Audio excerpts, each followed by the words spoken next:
प्रश्नावली 5.2 के अब आगे के प्रश्नों को हल कर लेते हैं। एक एपी में 50 पद है जिसका तीसरा पद 12 है और अंतिम पद 106 है। इसका 29वां पद ज्ञात कीजिए। हमें ज्ञात क्या करना है? 29वां पद ज्ञात करना है। तो यहाँ पे तीसरा पद दिया हुआ है और अंतिम पद का जो मान है वो 106 है और यहाँ पे अंतिम पद को कहा है 50वां पद है। तो देखो यहाँ पे थोड़ा सा कंफ्यूज कर रहा है, तो हमें कंफ्यूज नहीं होना है। हमें क्या करना है, जो प्रश्न में कहा है उसे सही तरीके से पहले जमा लेना है। तो मैं यहाँ पे एक श्रेणी का निर्माण कर लेता हूँ। ठीक है, इस श्रेणी में ये वाला जो है वो तीसरा पद है। इसके बाद कहा है तीसरा पद का मान दिया हुआ है और दिया हुआ है किसका? 50वां का, और याद क्या करना है हमें? 29वां का। तो बीच में 29 आएगा, फिर ये आएगा 50वां पद। ठीक है, ये सभी के सभी क्या है? एन के मान है, ये सभी एन के मान है। तो ये तीसरा पद का जो मान है वो क्या रहेगा? 12 है। ये वाला पद हमें ज्ञात करना है और इसका जो मान है वो दिया हुआ है 106। ये समझ में आ रहा है आपको? ठीक है, तीसरे पद का मान 12 है, इस वाले पद का मान हमें ज्ञात करना है और 50वें पद का मान है 106। तो ये वाला जो नीचे में आपको दिखाई दे रहा है ये एक एपी है, ये एपी नहीं है, ये है एपी है। ठीक है, एपी मतलब ये समांतर श्रेणी है। तो समांतर श्रेणी के पहला दूसरा पद हमें पता नहीं है, लेकिन तीसरा पद 12 है, इसका मान ये पता है। इसी तरह से यहाँ पे 29वां पद का मान पता नहीं है, लेकिन अंतिम जो पद है 106 इसका मान हमें पता है। तो हम तीसरा पद और 50वां पद को लेकर हल करेंगे। तो यहाँ पे लिखो सूत्र क्या है? एन बराबर ए प्लस एन माइनस 1 और डी। इस सूत्र में हमें मान को रखना है। तो सबसे पहले हम तीसरा पद के लिए हल कर लेते हैं। तो तीसरा पद का मान क्या है? यहाँ पे देखो एन का तीसरा पद का जो मान है वो 12 है, तो एन का मान यहाँ पे 12 रहेगा। ए का मान हमें पता नहीं है।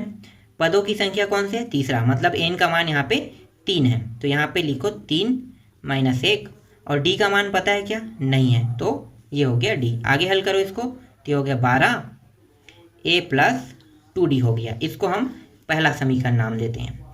अब इसके बाद 50वां पद के लिए हल करते हैं। तो 50वां पद के लिए हल करेंगे तो 50वां पद का मान कितना है?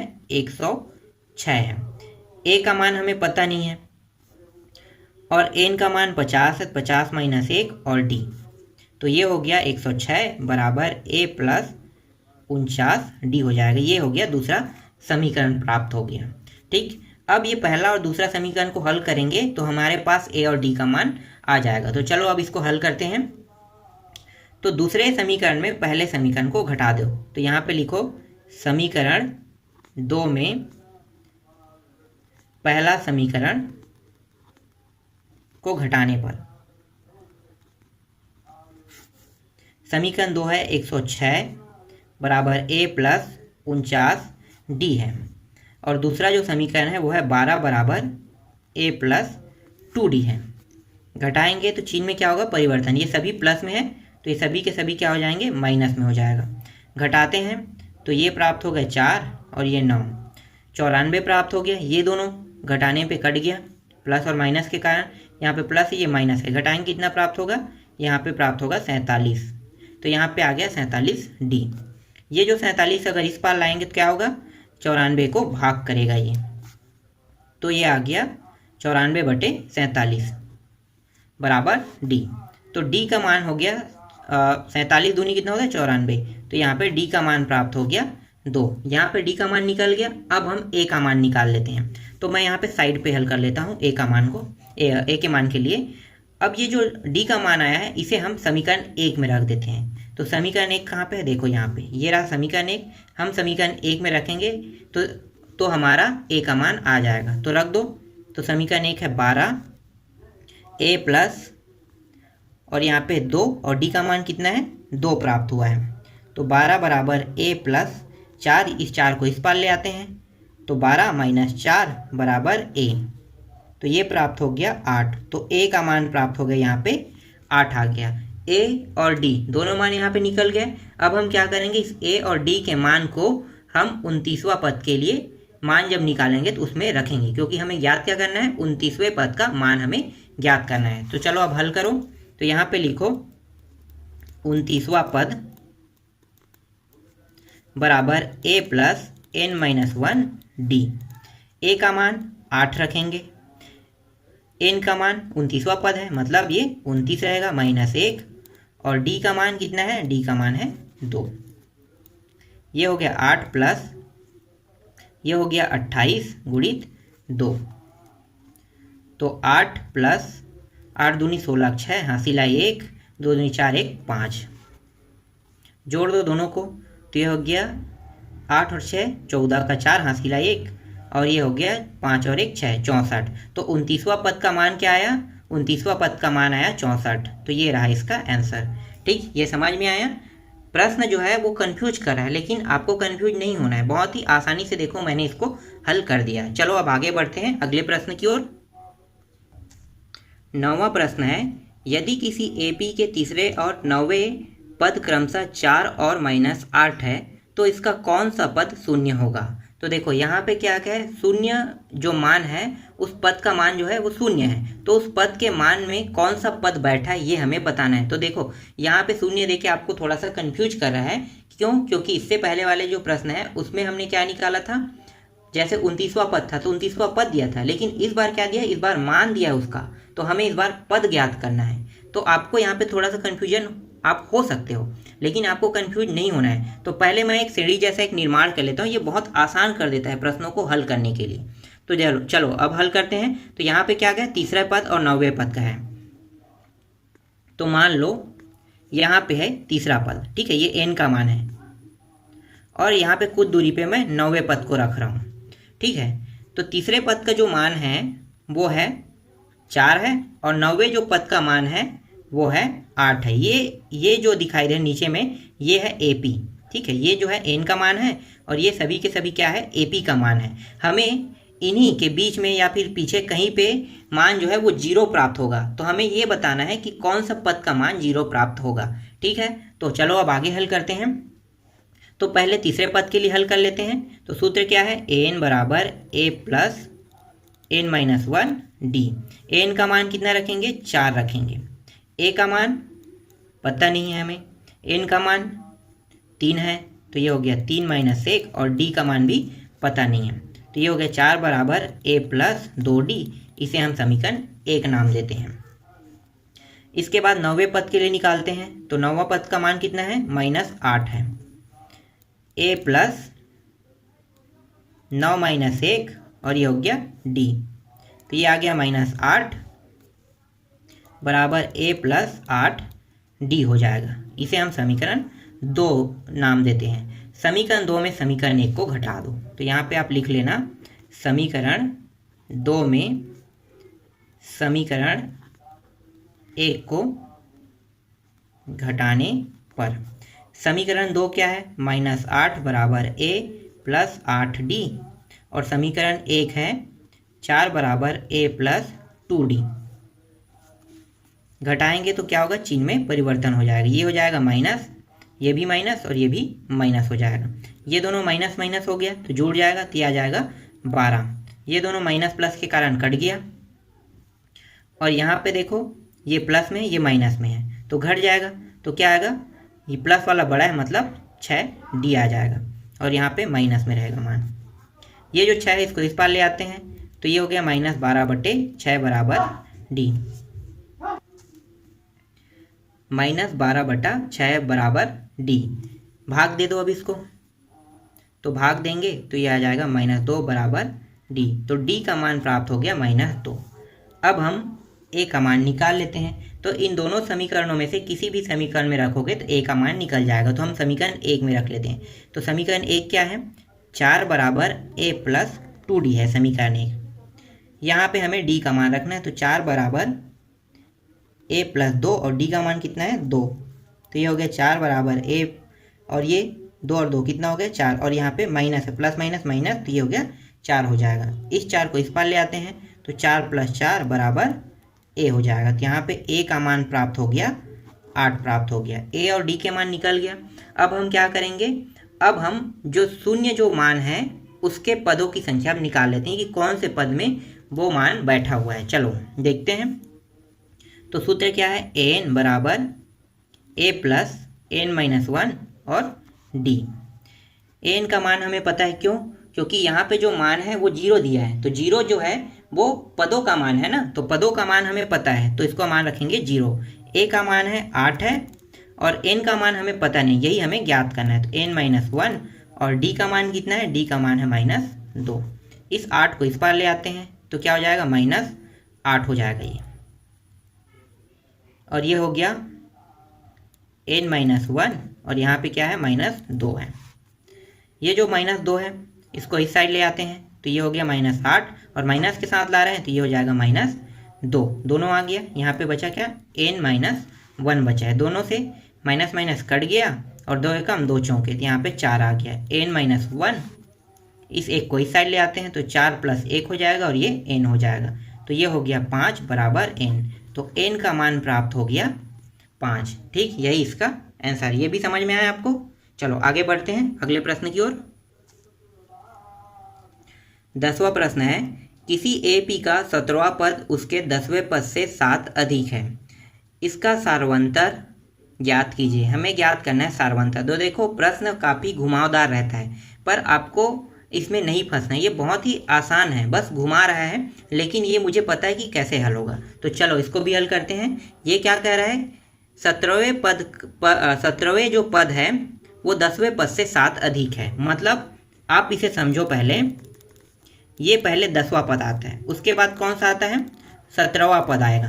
ठीक है, तो जो 17वां जो पद है वो किससे कितना अधिक है, 10वें पद से 7 अधिक है। तो मान लो अगर 10वें पद का मान x है तो इसका मान कितना होगा, x + 7 होगा। क्यों, क्योंकि इससे 7 अधिक है, तो ये x + 7 हो जाएगा। तो यहाँ पे लिखो माना, ये समझ में आया आपको। माना मैंने 10वें पद का मान x माना है, तो 17वें पद का मान क्या हो जाएगा, 17वें पद 10वें पद से 7 अधिक है, मतलब x + 7 हो जाएगा। तो माना 10वां पद का मान x तथा 17वां पद का मान बराबर x + 7 है। अब आगे हल करते हैं। तो 10वां पद क्या होगा, तो सूत्र है n = a + n-1 और d। हमें ज्ञात क्या करना है, सर्वांतर ज्ञात करना है। तो ये तो बहुत ही आसानी से मान निकल जाएगा। चलो बस आगे बस क्या करना है, हमें हल करना है। तो यहाँ पे an का मान क्या होगा, 10वें पद के लिए हल कर रहे हैं तो an का मान आ जाएगा यहाँ पे x। a का मान पता नहीं हमें, n का मान 10 है तो 10 - 1 और d का मान भी पता नहीं है, तो x = a + 9d हो जाएगा। ये हो गया पहला समीकरण, प्राप्त हो गया। अब 17वें पद के लिए निकालते हैं। तो 17वें पद का जो मान है वो क्या है, x + 7 है, ये हो गया a। और 17वें पद को 17 - 1 मतलब 17 - 1 और d हो जाएगा। x + 7 = a + 16d। ये हो गया दूसरा समीकरण। दूसरे समीकरण में पहले समीकरण को घटा दो। तो दूसरा समीकरण में पहला समीकरण को घटाने पर दूसरा समीकरण क्या है, x + 7 है और a + 16d है। पहला समीकरण x = a + 9d है। घटाएंगे तो सभी में क्या होगा, चिन्ह में परिवर्तन हो जाएगा। ये प्लस माइनस के कारण कट गया, ये माइनस और ये x प्लस है तो दोनों कट गया, तो बचा क्या, यहाँ पे सिर्फ 7 बचा है। इसी तरह से ये प्लस ये माइनस कट जाएगा तो यहाँ पे कितना बचेगा, यहाँ भी 7 बचेगा, 7 और d। इस 7 को इस साइड ले आते हैं तो 7/7 हो जाएगा और d का मान यहाँ पे अब प्राप्त हो जाए, 7 एकम 7, तो d का मान प्राप्त हो गया 1। यही हमें इसमें ज्ञात करना था। ठीक, समझ में आ गई। ये भी देखो बहुत ही आसानी से मैंने इसको भी हल कर दिया। चलो अब आगे बढ़ते हैं नेक्स्ट प्रश्न की ओर। AP का मान यहाँ पे दिया हुआ है, तो 3, 15, 27, 39 का कौन सा पद उसके 54वें पद से 132 अधिक है। अभी हमने हल किया है, सेम वैसे ही ये भी प्रश्न बनेगा। चलो अब इसको भी हल कर लेते हैं। तो इस बार जो श्रेणी है वो दिया हुआ है, ठीक है। AP का जो मान है वो है 3 है, 15 है, 27 है और एक है 39 है, ये दिया हुआ है। ठीक है, इस तरह से आगे अगर जा रहा है तो यहाँ पे बैठा हुआ है ये 54वें पद है, ठीक है, ये पद है, ऊपर में इसका मान, हमें इसका मान पता नहीं है, और कुछ दूरी पर ये जाएगा तो और एक पद बैठा रहेगा, उसका सिर्फ मान दिया है, मतलब मान भी नहीं दिया उसका भी, यहाँ पे एक और पद बैठेगा, तो उसका जो मान है और पद है हमें दोनों यहाँ पे ज्ञात करना है। तो चलो इसको हल करते हैं। तो मान लो 54वें पद को अगर मैंने x माना, ठीक है, 54वें पद का मान मैंने कितना माना, x माना, तो जो यहाँ पे जो मान बैठेगा, जो पद आएगा उस पद, ये यहाँ पे जो पद आएगा उसका जो मान होगा वो 54वें पद से 132 रहेगा, मतलब x प्लस 132 लिखो आप इसको। ठीक, समझ में आ गया। 54वें पद से कितना अधिक रहेगा उसका मान, 54वें पद का जो मान है x है, इससे यहाँ पे जो पद बैठेगा उसका जो मान है वो x प्लस 132, मतलब 132 अधिक रहेगा। तो हमें यहाँ पे जो पद बैठेगा उसी पद को निकालना है। ये समझ में आ गया आपको। चलो आगे हल करें अब। यहाँ पे प्रथम पद क्या होगा, प्रथम पद को a से दर्शाते हैं, a का मान यहाँ पे 3 आ गया। d निकाल लेते हैं, d को सार्वंतर से दर्शाते हैं, तो पीछे वाले पद में आगे वाले पद को घटा देंगे तो यहाँ पे 12 आ जाएगा। देखो निकल गया। अब इसे हमें लेकर हल करना है। तो 54वें पद का मान निकाल लेते हैं। तो 54वें पद बराबर a प्लस n-1 और ये हो गया d। मानों को रख दो। तो 54वें पद का मान क्या हमने माना था, x माना था, तो यहाँ पे लिखो x लिखो। a का मान कितना है, a का मान 3 है। 54वें पद n का मान कितना हो, 54वां, तो 54 यहाँ पे रहेगा -1 और d का मान है 12। तो ये हो गया x बराबर 3 प्लस 53 गुणित 12 हो जाएगा। तो x बराबर 3 प्लस 12 24 12 3 36 का 6, हासिल आया 3, 12 पंचे 60 और 60 और 3 कितना हो गया 63। तो यहाँ पे x का मान प्राप्त होगा 6 3 9, तो ये हो गया 63 39 प्राप्त हो गया। तो x का मान इतना आया। ठीक है, ये जो x का मान है अब हमें इसे कहाँ पे रखेंगे, यहाँ पे देखो हमें निकालना क्या था, इस वाले पद का मान निकालना है। तो अगर हम इसके साथ 132 को जोड़ देंगे, ठीक है, ये तो x का मान है, x का मान कितना है 639 आया है, तो x का मान के साथ इसको जोड़ेंगे तो यहाँ पे इसका मान आ जाएगा, लेकिन हमें पद का मान भी चाहिए, मतलब कौन से पद में बैठा है। तो जोड़ दो इसके साथ। तो यहाँ पे x प्लस 132, तो 6 3 9 प्लस 132 जोड़ेंगे तो ये 9 2 11 के, हासिल आए 1, 3 3 6 1 7 और ये 6, तो 671 प्राप्त हो जाएगा। ठीक, यहाँ तक समझ में आ गया। चलो आगे हल करते हैं। अब ये an का मान हमारे पास है, इस an के मान को लेकर अब आगे हल करेंगे। तो an बराबर a प्लस n-1 और d, हमें बस n का मान यहाँ से अब प्राप्त करना है। अब an का मान कितना रखेंगे 671 बराबर a का मान है 3 है और n का मान हमें पता नहीं, वही चीज़ हमें याद करना है, और d का मान है यहाँ पे 12। ये जो मान है अगर इस साइड आ जाएगा तो घट जाएगा ये, तो 671 - 3 n-1 गुणित 12 घटा दो तो ये प्राप्त हो जाएगा 668 प्राप्त हो जाएगा। और यहाँ पे n-1 और ये 12 जो है इसको इस साइड ले आते हैं तो यहाँ पे नीचे पे आ जाएगा। 12 से भाग देख के देखो तो ये हो जाएगा 12 पंचे 60।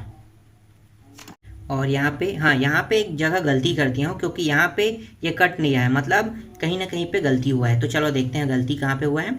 यहाँ पे आ जाते हैं। देखो यहाँ पे जोड़ेंगे कितना होगा, देखो ये हो रहा है 771 हो रहा है, इसीलिए यहाँ पे गलती हो रहा था।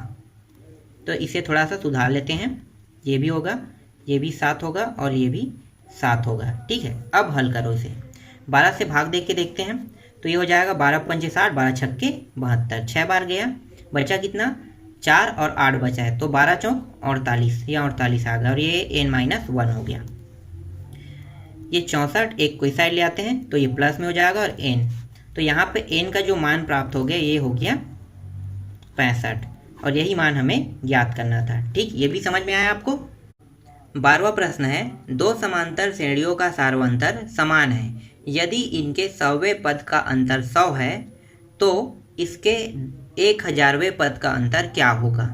तो चलो इसको भी हल कर लेते हैं। यहाँ पे कह रहे हैं दोनों समांतर श्रेणी के जो सार्वंतर है वो समान होगा, मतलब इसे हल कैसे करेंगे, इसे हमें मानना पड़ेगा। तो चलो मान लो, माना पहला समांतर श्रेणी मतलब पहला एपी को हम समांतर श्रेणी कहते हैं। पहला समांतर श्रेणी में अगर हम प्रथम पद को मानते हैं, प्रथम पद बराबर ए मान रहे हैं, तो सार्वंतर जो है उसको हम यहाँ पे डी मान रहे हैं। इसी तरह से दूसरा को अगर हल करते हैं, ठीक है, ये तो पहला समांतर श्रेणी है और यहाँ पे दो समांतर श्रेणियों का जिक्र हुआ है, तो दूसरा समांतर श्रेणी क्या रहेगा, समांतर श्रेणी एपी जो है इसका जो प्रथम पद है उसे हम बड़ा ए मान लेते हैं। तो इसका जो सार्वंतर है वो क्या होगा, वो डी होगा। ठीक है, हम प्रथम पद को दोनों में अलग अलग मानेंगे लेकिन सार्वंतर को सेम मान रहे हैं। ऐसा क्यों, क्योंकि यहाँ पे क्या है कि दोनों के सार्वंतर समान हैं, इसीलिए हमने यहाँ पे दोनों के सार्वंतर को समान माना है। ठीक, ये समझ में आ गया। चलो अब आगे हल करते हैं। प्रश्न में क्या कहा है, तो यहाँ पे लिख लो प्रश्नानुसार। प्रश्न में कहा है कि 100वें पद का अंतर 100 है, मतलब प्रथम पद और दूसरे पद का जब अंतर करेंगे तो दोनों का अंतर कितना आना चाहिए, 100 आना चाहिए। तो प्रथम पद, ठीक है, प्रथम पद मतलब 100वें पद, तो 100वें पद के लिए इसका पहले निकाल लेते हैं प्रथम से, तो ये हो जाएगा a प्लस 99d होगा इसका मान। ठीक है, समझ में आ रहा है। ये वाला अगर हल कर रहे हैं यहाँ पे लिखो an, तो a प्लस 99d होगा, इसे हम पहला समीकरण दे देते हैं। अब दूसरे के लिए निकालेंगे, तो दूसरे के लिए निकालेंगे तो ये क्या होगा, an का मान और इसका पहला पद a रहेगा और ये हो गया 99d, ये दूसरा रहेगा। अब समीकरण 1 और 2 दोनों को घटा देते हैं, तो दोनों का अंतर हमें बताना है, तो ये दोनों तो कट गया। ठीक है, बचा क्या, ये बस बचा है, तो a प्लस 99d, अंतर बताएंगे तो घटाएंगे इसमें, a प्लस 99d बराबर अंतर कितना है, 100 है। तो a प्लस 99d इस माइनस का अंदर गुणा कर देंगे तो ये हो जाएगा 99d बराबर 100। यहाँ से ये दोनों कट गया, बचा क्या, a माइनस a और ये 100 प्राप्त हो गया। इसे हम समीकरण 1 नाम देते हैं। फिर क्या कहा है, हमें ज्ञात क्या करना है, 100वें पद का अंतर क्या होगा, हमें ज्ञात करना है 1000वें पद का अंतर क्या होगा। तो अब हम 1000वें पद को लेकर हल करेंगे। तो चलो ये an हो गया, पुनः यहाँ पे लिख लो a प्लस 1000 के लिए कर रहे हैं, तो एक घट जाता है, 1000वें पद में कितना होगा, 999d हो जाएगा। इसको हम तीसरा समीकरण नाम देते हैं। फिर दूसरे वाले जो पद है उसके समांतर श्रेणी के लिए निकालेंगे, तो a प्लस 999d और ये हो गया चौथा समीकरण हो जाएगा। अब इनका भी अंतर निकाल लेते हैं, तो ये हो गया a plus 999d minus a plus 999d और इसका अंतर हमें ज्ञात करना है, पता नहीं है। तो a प्लस 999d इसका अंदर गुणा करेंगे तो a माइनस 999d हो जाएगा और ये हमें ज्ञात करना है। ठीक है, यहाँ पे देखो प्लस माइनस के कारण कट गई ये a माइनस a और ये प्रश्नवाचक। ठीक है, हमें पता है कि यहाँ पे देखो a माइनस a का मान कितना है, 100, इसके मान को हम यहाँ पे रख देंगे तो इसका मान कितना प्राप्त हो गया, 100 प्राप्त हो गया। ठीक, ये जो प्रश्नवाचक इसको हमने लगभग चलो x मान लेते हैं यहाँ पे, तो आप आसान हो जाएगा, x माना। तो यहाँ पे जो 1000वें पद का जो अंतर है वो कितना आया, 100 आया। तो लिखो यहाँ पे अतः 1000वें पद का अंतर भी 100 प्राप्त हुआ। ठीक, समझ में आया। ठीक है, इसके बाद जो कुछ प्रश्न जो और है जो बच गए हैं उनको हम लोग अगले पार्ट में हल करेंगे।